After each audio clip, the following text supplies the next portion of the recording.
रेलगाड़ी में नंबर 28 की खिड़की के नजदीक बैठी हुई एक औरत चबाते हुए कुछ चने अपने सर पे लदे स्याह बुर्के के पर्दे को थोड़ा हटाती रही और हटाती रही, पर उतारा नहीं।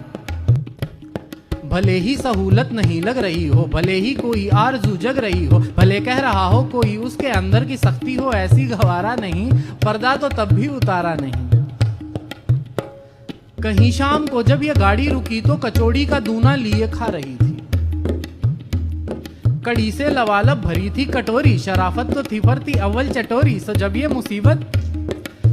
मुसीबत यूं रह के पर्दा हटाने की ज्यादा ही खलने लगी तो जरा रोश पाकर के पर्दे को ऊपर उठाकर के माथे के पीछे पलट कर रखा।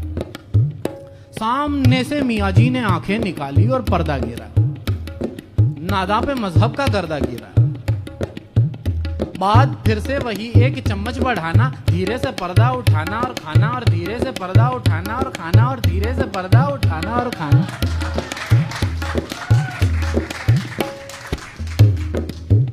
रात में फिर अचानक से चच्चड़ का चच्चड़ चढ़ाचड़ की आवाज आई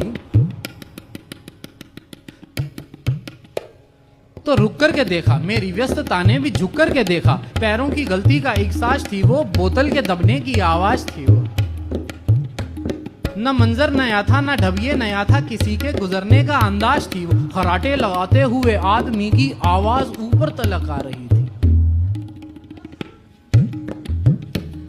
मियाँ बुझ गए थे थकावट के मारे, न उनकी कोई भी झलक आ रही थी।